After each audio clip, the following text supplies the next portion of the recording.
네, 인사를 하는데 코로나가 확산되고 있으므로 목례로만 하겠습니다. 반갑습니다. 사랑합니다. 네.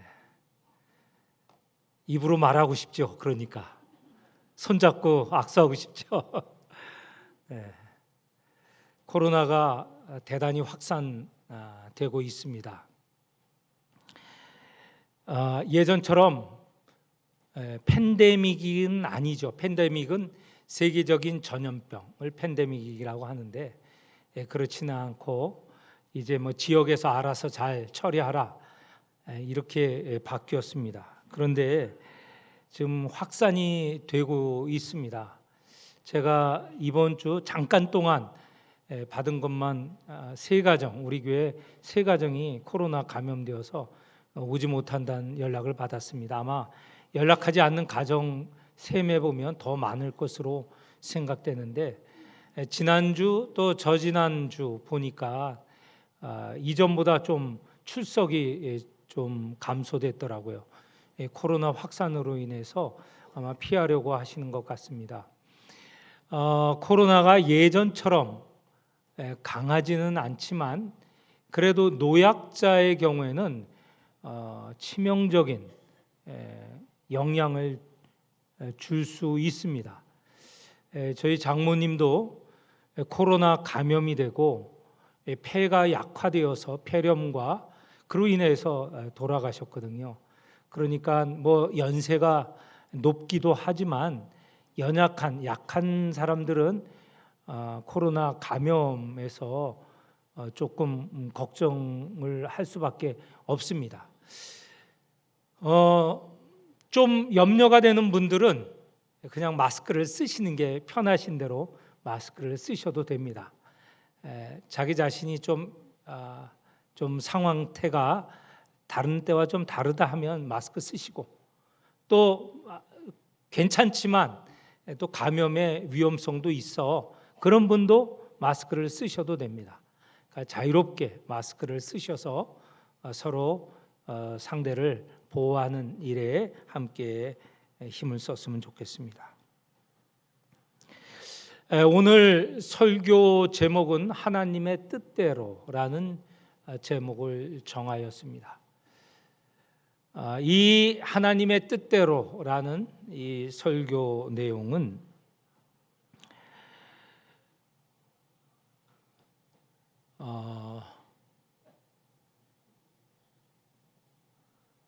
제 말이 하울링이 되는 거 아니죠? 네.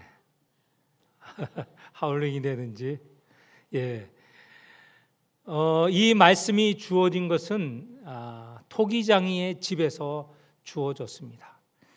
우리가 지금 읽은 것 18장인데 앞부분 17장까지 일어난 일들은 예레미야가 주로 예루살렘 들어가는 성문에서 그리고 예루살렘에서도 가장 중요한 예루살렘 성전 성문에서 또는 뜰에서 말씀을 외쳤습니다. 물론 자기의 말이 아니고 하나님의 말씀이죠. 이 말씀을 모든 사람이 들을 수 있도록 그렇게 성문, 입구 또는 성전 뜰에서 외쳤던 것입니다. 그렇게 외치던 예레미야를 하나님께서는 토기장이 집으로 가라고 하십니다. 토기장이 집에서 토기장이를 통하여서 새로운 말씀을 주시려고 하신 것이죠. 하나님의 말씀에 따라서 예레미야는 토기장이 집에 갔습니다. 토기장이가 무엇을 하는 사람입니까? 이 토기를 만드는 사람 아니겠습니까?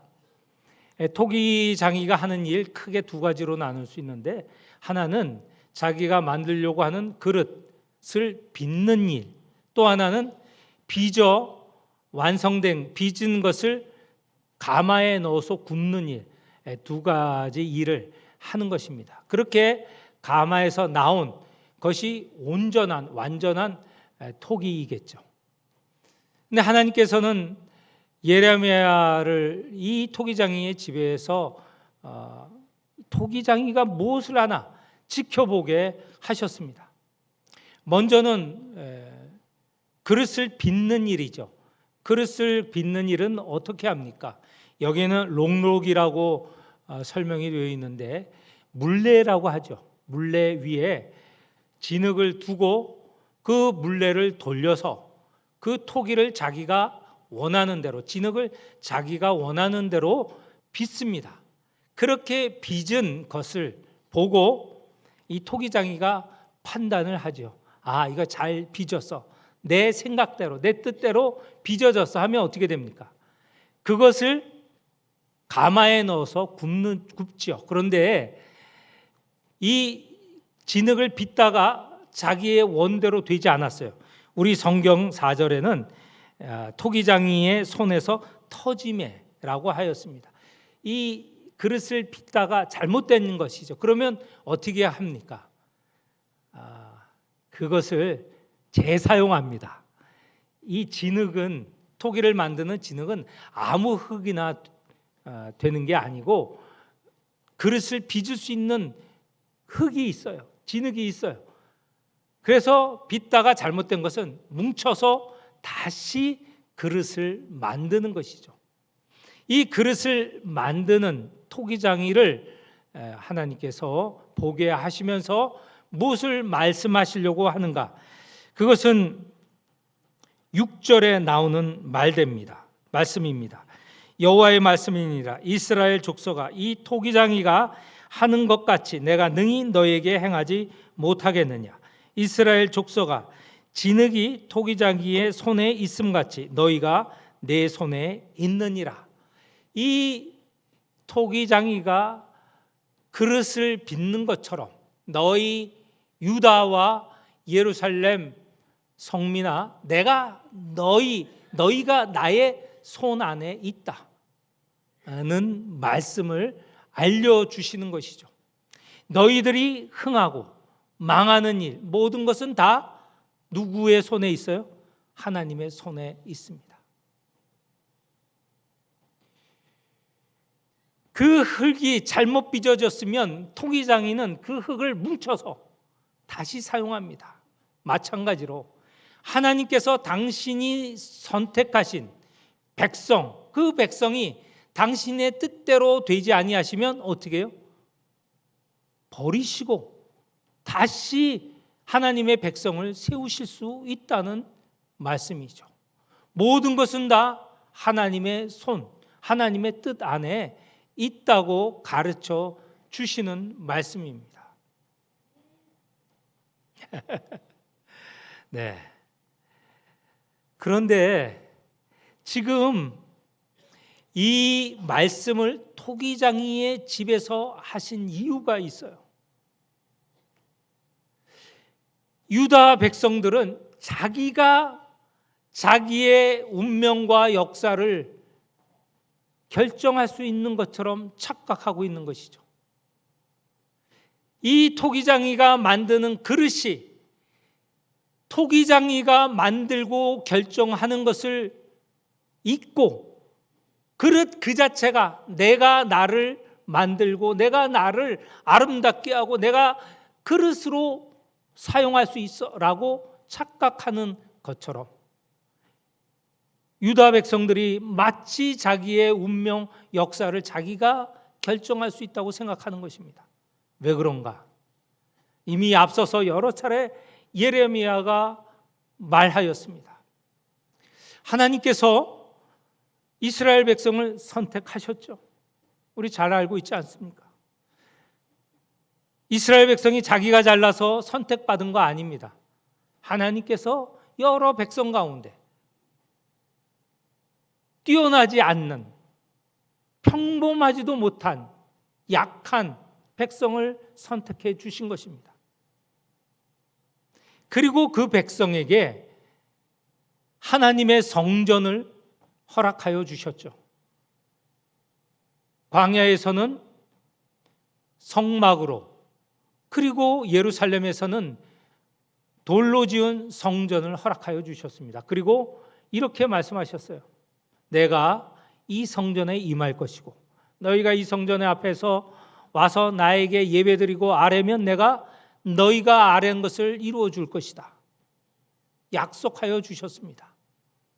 그런데 중요한 것은 이스라엘을 선택하신 것은 하나님이시고, 그 성전보다 더 중요한 것은 그 안에 하나님이 계시겠다고 하신 것입니다. 하나님이 더 중요하죠.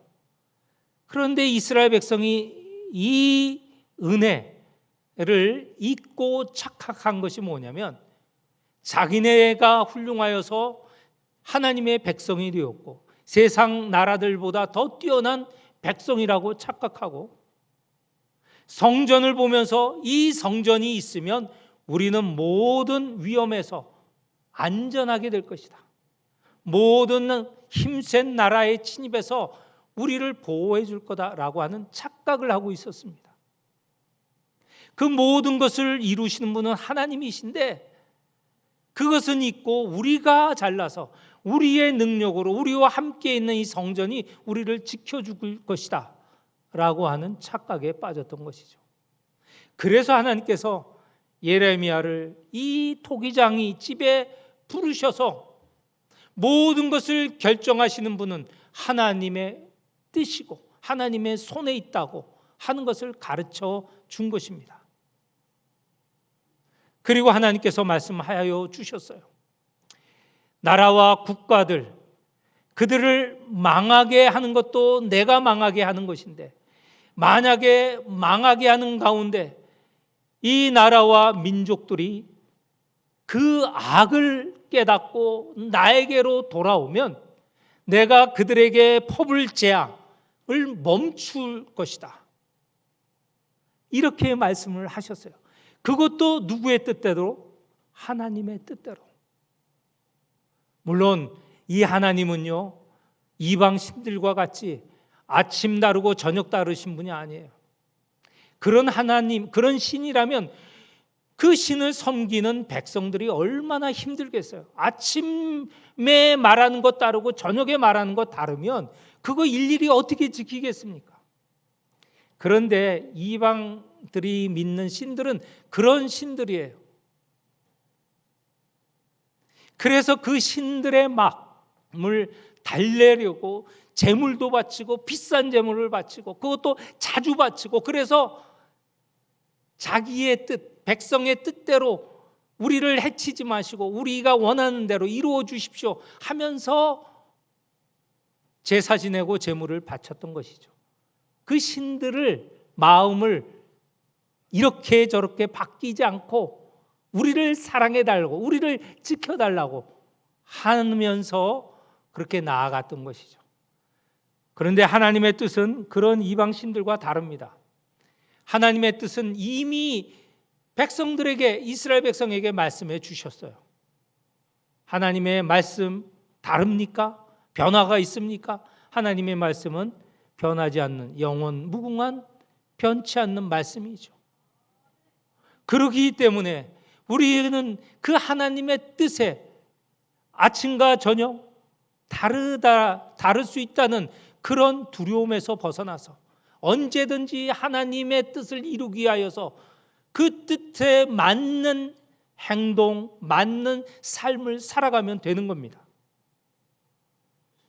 7, 8절에서 말씀하신 대로 이스라엘 백성이 비록 지금 망할 상황에 빠져 있을지라도 그들이 하나님의 뜻, 하나님의 말씀으로 돌아오면 하나님께서 그들에게 내릴 재앙을 물리쳐 주시겠다는 거예요. 거두시겠다는 겁니다. 하나님께로 돌아가는 이것이 중요합니다. 이게 요즘 우리가 쓰는 말로는 회개입니다. 같은 말이에요. 하나님께로 돌아가는 것. 그리하면 하나님께서 심판, 재앙을 거두시겠다는 것입니다. 그런데 하나님께서 나라와 민족, 그들을 세우시고 그들이 융성하게 되게 하려고 복을 주시려고 하는데, 만약에 그 백성들이 하나님의 뜻을 어기고 악을 행한다면, 하나님의 뜻에 복종치 않고 불순종한다면 하나님께서는 그들에게 복을 내리시기로 결정하셨다가도 거두신다는 것입니다. 재앙과 복을 주시는 분, 결정하시는 분은 하나님이십니다. 하나님의 뜻에 달려 있어요. 그런데 그 뜻은 우리가 무엇일까 염려할 것 없이 이미 그 뜻이 주어져 있어요. 그러니 언제든지 하나님의 말씀에 순종하면, 복종하면 우리는 복을 받을든지 재앙을 받든지 알 수가 있는 것입니다. 토기장이 집에서 가르쳐 주시는 말씀이에요. 토기장이가 흙을 빚다가 자기 뜻대로 되지 않는, 자기의 그 생각대로 되지 않으면 그것을 폐기하고 다시 만드는 이 모습을 보여주시면서 하나님의 뜻에 맞는 백성, 하나님의 뜻에 순종하는 백성이 된다면 그 백성은 살아남고 오히려 복을 받을 수 있다는 걸 가르쳐 주시는 것이죠. 그러면서 하나님께서 나아가서 이제 내가 토기장이 집에서 가르쳐 준 이 말씀을 가지고 이미 말씀드렸던 유다의 성읍들, 예루살렘 성문, 하나님의 성전 뜰에서 이렇게 외치라는 거예요. 11절입니다. 그러므로 이제 너는 유다 사람들과 예루살렘 주민들에게 말하여 이르기를 여호와의 말씀에 보라, 내가 너희에게 재앙을 내리며 계책을 세워 너희를 치려하노니 너희는 각기 악한 길에서 돌이키며 너희의 길과 행위를 아름답게 하라 하셨다 하라. 그래서 이 말씀에 따라서 예레미야는 말씀을 외칩니다. 돌이키라, 돌이키라. 하나님의 말씀에 순종하고 복종하라. 그런데 이렇게 이스라엘 유다 백성 앞에, 예루살렘 주민 앞에 외치는 이 외침에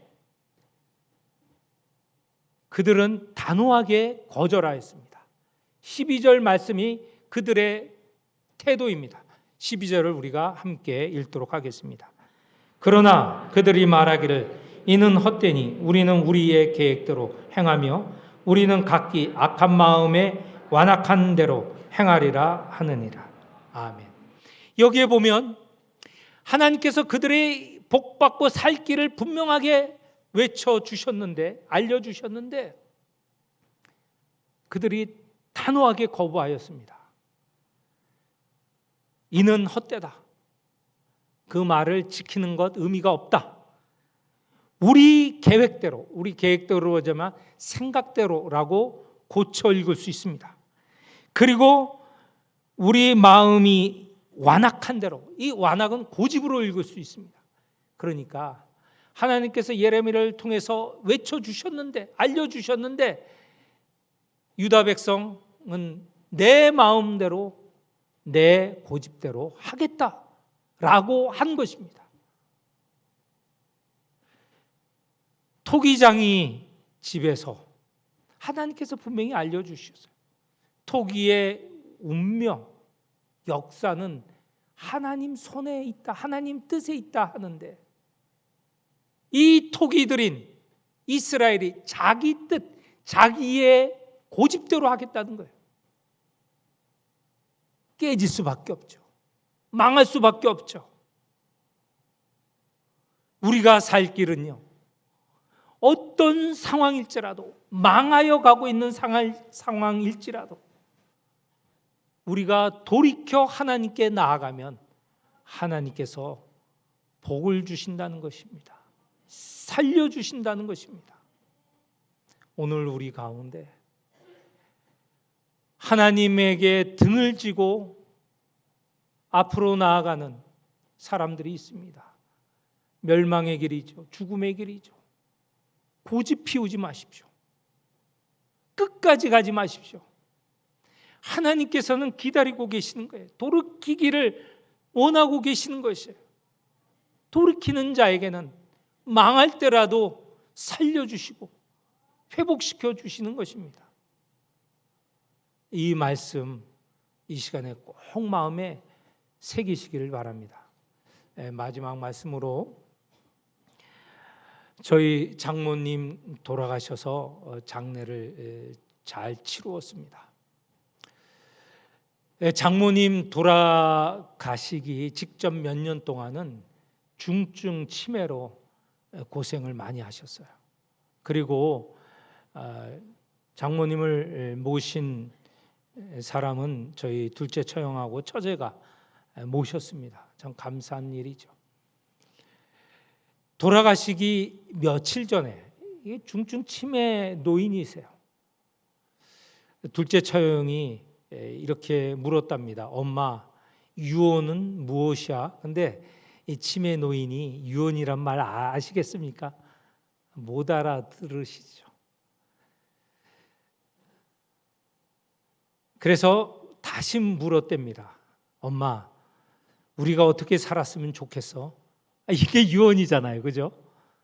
그랬더니 장모님이 단호하게 하나님 뜻대로 살아야지 이렇게 말씀하셨다고 합니다. 따님도 알아보시지 못했어요. 우리 아내 셋째 딸이죠. 가더라도 누구냐고 계속 물어보셨고 하신 분이십니다. 그리고 마지막에는 같은 말을 계속 반복하셨고 굉장히 상태가 안 좋으셨죠. 그런데 유언을 물어보셨을 때 하나님 뜻대로 사는 것, 그 삶이 온통 하나님 뜻대로 살아온 인생이었기 때문에 아마 이 뇌 조직, 뇌 세포가 막 여기저기 구멍이 나고 파괴되고 아마 연결도 안 되고 그러니 알아보지도 못하고 반복하시고 그랬을 터인데 그래도 그 몸 곳곳에 조직, 세포 곳곳에 하나님 뜻대로 살아야 한다는 그런 마음, 그런 생각이 이어졌던 것 같습니다. 참으로 중요한 유언을 남겨두셨어요. 저에게는 그 어떤 재산보다 값진 유언이었습니다. 제가 그래서 아내하고 말했습니다. 이 말씀이 우리에게 정말 유언이고 우리가 살아있는 동안 이 뜻대로 살아야 가야 되겠다 하는 각오를 다지게 되었습니다. 하나님께서 예레미야에게 말씀하신 건 무엇입니까? 하나님 뜻대로 살아야 함을. 망하여 가고 죽을 상황에 있을지라도 돌이킨다면 하나님 뜻대로 그 뜻을 향하여 나아간다면 하나님께서 용서하시고 받아주시고 회복시켜 주시고 살려주신다는 이 귀한 교훈을 여러분 마음에 새기는 이 한 시간이 되시기를 축원합니다. 기도하겠습니다. 하나님 아버지 감사합니다. 예레미야를 통해서 우리의 태도가 하나님을 향한 하나님의 뜻을 추구하며 하나님 뜻대로 살아가는 삶임을 가르쳐 주셨습니다. 우리 모두 하나님 뜻대로 살아가는 하나님의 백성, 자녀가 되게 하여 주옵소서. 예수님의 이름으로 기도하옵나이다. 아멘.